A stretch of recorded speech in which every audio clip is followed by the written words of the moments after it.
प्रदोष भी आएगा। सोम प्रदोष व्रत के बारे में बात करने जा रहे हैं 30 मार्च। नमस्कार, सुस्वागतम, वेलकम, अभिनंदन।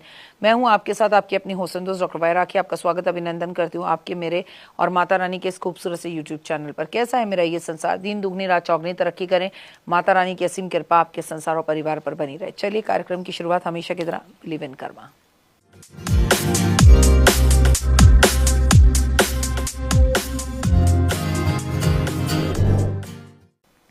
सोम प्रदोष 30 मार्च दिन है सोमवार का। यूं तो प्रदोष ही अपने आप में महादेव को समर्पित है, लेकिन अगर ये सोमवार को पड़ जाए तो ये हो गया डबल प्रॉफिट, लॉटरी। तो हर मास के कृष्ण पक्ष शुक्ल पक्ष की त्रयोदशी तिथि के दिन प्रदोष व्रत आता है। ये व्रत देवों के देव महादेव को समर्पित है, तो आपको इस दिन की बहुत बहुत शुभकामनाएं। प्रदोष व्रत में भगवान शिव की कृपा पाने के लिए सबसे पहले शुभ अवसर माना जाता है। प्रदोष व्रत जिस दिन पड़ता है उस दिन वार के हिसाब से उसका नाम होता है। इस बार प्रदोष व्रत सोमवार को पड़ रहा है, तो ये सोम प्रदोष कहलाएगा। प्रदोष व्रत प्रदोष काल के समय पर भगवान शिव और माता पार्वती की पूजा की जाती है। धार्मिक मान्यताओं के अनुसार प्रदोष व्रत के दिन व्रत और पूजन करने से भगवान शिव आपके ऊपर विशेष कृपा बनाते हैं। आपकी मृत्यु का कोई कष्ट नहीं रहता, अकाल मृत्यु नहीं होती और शिव धाम की आपको सीधा प्राप्ति होती है। शंभू, बस इतना बोलिए, शिव की कृपा होगी। और अगर ये सोमवार वाले दिन हो तो आप समझ लीजिए कितनी खास बात है। सुबह भी आप महादेव की पूजा करेंगे और शाम को भी महादेव की पूजा करेंगे। सोम प्रदोष पर करने वाले कुछ उपाय बता रही हूँ। हिंदू मान्यता के अनुसार अगर कोई भी कन्या मनचाहा वर प्राप्त करना चाहती है तो सोम व्रत रखना चाहिए। शिव के साथ माता पार्वती की को जो है चुनरी अर्पण करनी चाहिए, श्रृंगार का सामान अर्पण करना चाहिए। हिंदू मान्यता के अनुसार किसी भी प्रकार का भय, दुख, शत्रु अगर आप उस पर विजय पाना चाहते हैं तो सोम प्रदोष वाले दिन शिव को मदार के फल अर्पण करने चाहिए, मदार का फूल अर्पण करना चाहिए, मदार की जड़ अर्पण करनी चाहिए। एक पेड़ होता है। हिंदू मान्यता के अनुसार सोम प्रदोष वाले दिन अगर आप कोई भी व्यक्ति भगवान शिव को रुद्राक्ष अर्पित करता है और उसे गले में धारण करता है तो शिव की कृपा उस पर सदैव बनी रहती है। अगर आप आर्थिक तंगी से गुजर रहे हैं तो तमाम प्रयासों के बाद भी धन और मन दोनों ही परेशान हैं तो सोम प्रदोष व्रत करें। और कब करें? सोमवार का भी व्रत लग जाएगा, तारीख मैंने आपको बता दी है और आपके लिए बेहद ही उत्तम रहेगा। चाहे तो पूरे साल के आप प्रदोष के व्रत इस दिन से उठा सकते हैं। अगर आप किसी भी रोग से पीड़ित हैं, परेशान हैं, तो आपको सोम प्रदोष वाले दिन भगवान शिवलिंग पर मिश्री अर्पण करनी चाहिए। विवाह में अड़चने आ रही हैं तो माता को आपको शमी के पत्ते अर्पण करने चाहिए शिवलिंग पर और माता को आपको श्रृंगार अर्पण करना चाहिए। सोम प्रदोष वाले दिन 108 बेलपत्र पर चंदन से श्री राम लिखकर जो भी व्यक्ति अगर महादेव पर अर्पण कर रहा है उसके जीवन में आ रही कोई भी कामना हो वो कामना पूर्ण होती है। माता पार्वती को 16 श्रृंगार पहले खुद करें, फिर सज सवर कर तैयार होकर मंदिर जाएं और फिर उनको माँ को भी 16 श्रृंगार अर्पण करें।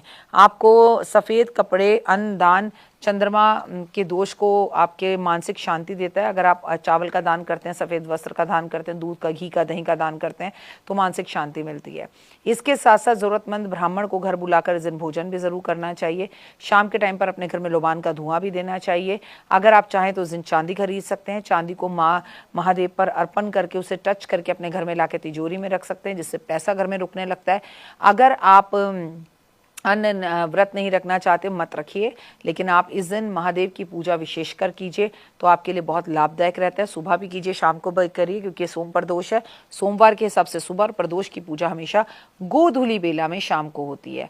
आपको कुछ चीज़ों से बचना चाहिए: क्रोध, अभद्र भाषा, नकारात्मक सोच, नकारात्मक लोग। व्रत के दिन मन शांत और सम्य रखना अवश्य होता है। लहसुन, प्याज, मांसाहार, शराब से दूर रहना चाहिए। व्रतधारी को सारा दिन सात्विक रहना चाहिए। संभव हो तो शांतिपूर्वक घर में आराम से रहना चाहिए। इन बातों का ध्यान रखना चाहिए। प्रदोष काल में सोना वर्जित होता है, सोए नहीं। और इस समय शिव की आराधना जरूर करें, बहुत अच्छा रहता है। किसी का अपमान ना करें, टूटे फूटे कटे फटे कपड़े ना पहने। फूल भगवान पे जो बेलपत्र वगैरह चढ़ाए वो कटे फटे नहीं होने चाहिए। सोम प्रदोष में महादेव आपके दिल के अंदर, आपके जीवन में 30 मार्च के दिन, सोमवार वाले दिन, आपके जीवन की हर मनोकामना को और विकार को दूर करें, मनोकामना को पूर्ण करें, जीवन में सुख, वैभव और यश लेकर आएं, आपको पॉजिटिव बनाएं और आपके जीवन में खुशी और बहार लाएं। आप सभी को मेरी तरफ से सोम प्रदोष की बहुत बहुत शुभकामनाएं। हर मास के कृष्ण पक्ष शुक्ल पक्ष की त्रयोदशी को जो है वो प्रदोष आता है। प्रदोष का व्रत रखने से राहु केतु शनि शांत होता है। खासकर कहूंगी कुंभ, मेष और मीन राशि वालों को अगर आप व्रत नहीं भी रख रहे तो सरसों का तेल प्रदोष काल में महादेव के मंदिर में जाकर अर्पण जरूर करना चाहिए। इससे माता पार्वती की आपके ऊपर आशीर्वाद होता है। शनि की साढ़ स्थिति में जो गड़बड़ आपके जीवन में चल रही है, उथल पुथल आपके जीवन में मिल रही है, उसमें आपको काफी राहत मिलती है। विष्णु द्वादशी स्पेशल है। आपको अपनी इस वीडियो में मैं द्वादशी के बारे में बताऊंगी, क्या दान करें, क्योंकि ये विष्णु द्वादशी है, पालनहार को खुश करने के लिए, और इस दिन प्रदोष भी है। नमस्कार, सुस्वागतम, वेलकम, अभिनंदन। मैं हूं आपके साथ आपकी अपनी होस्ट दोस्त डॉक्टर वायरा की। आपका स्वागत अभिनंदन करती हूं आपके, मेरे और माता रानी के इस खूबसूरत से यूट्यूब चैनल पर। मैं कैसा है मेरा ये संसार, दिन दुगनी रात चौगनी आप तरक्की करें। कार्यक्रम की शुरुआत हमेशा की तरह बिलीव इन कर्मा।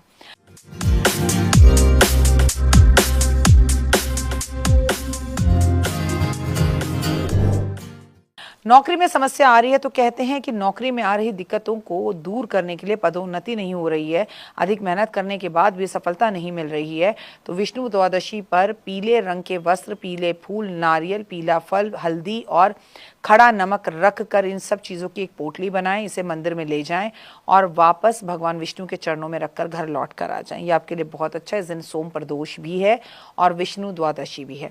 व्यापार में दिक्कतें हो रही हैं तो पीले वस्त्र पहनकर मंदिर में जाएं और हल्दी की माला चढ़ाई जाए। मान्यता है कि ऐसा करने से व्यापार में आ रही दिक्कतें दूर होती हैं और आपके सभी कार्य जो बंद हैं वो खुल जाते हैं। माथे पर हल्दी का तिलक जरूर लगाएं।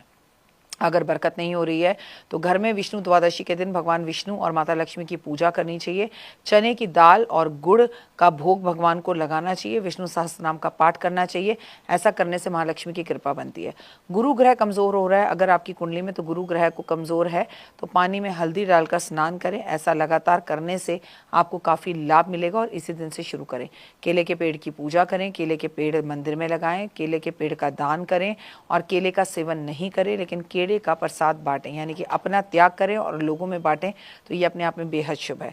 विष्णु मंत्र का जाप करने से लाभ होगा और इस दिन ओम नमो भगवते वासुदेवा का जाप जरूर करें। ओम नमो नारायणा का जाप करें तो बहुत अच्छा होगा। इस दिन आप अपने जीवन की सारी सकारात्मकता को लेकर आना चाहते हैं तो मैं आपको कहूँगी कि आपको भगवान विष्णु के मंदिर में जाकर 33 कोड़ी देवी देवता कहा जाता है, उतने ही दीपक जलाने चाहिए। 33-32 बत्तियां लगाकर दीपक जलाने चाहिए। घर आपको भगवान विष्णु की अति कृपा मिलेगी और हर पहलू में आपका जो मार्गदर्शन है भगवान विष्णु स्वयं करेंगे। अगर अभी तक आपके घर में गुरु का यंत्र स्थापित नहीं है तो इस दिन जरूर करें। अगर गुरु का यंत्र स्थापित है उसके सामने बैठकर आज दीपक जरूर जलाएं। आत्मबल, आत्मविश्वास और लोगों में, समाज में सम्मान बढ़ेगा। नकारात्मक ऊर्जा से बचने के लिए सुरक्षा कवच की कामना करते हुए भगवान विष्णु का नाम जरूर लें और जगत के पालनहार भगवान विष्णु को उनकी पसंदीदा चीज़ों का भोग लगाएं, जैसे पंचामृत का, पंचमेवे का, केसर की मिठाई का भोग लगाना और उनके लिए हलवे का। और कौन सा हलवा भोग लगाना है? माँ लक्ष्मी के लिए तो आपको खीर का भोग लगाना है और भगवान के लिए बेसन के हलवे का या आटे का हलवे का भोग लगाएं, जिसमें आपको निश्चित ही केसर जरूर मिलाना है, लाभ होगा। फिलहाल मुझे दीजिए इजाजत। अपना और अपनों करके खास ख्याल। आपका दिन शुभ और मंगलमय हो। आज केवल सोम प्रदोष ही नहीं है, आज का दिन बेहद खास है क्योंकि आज विष्णु द्वादशी भी है। जय माता दी।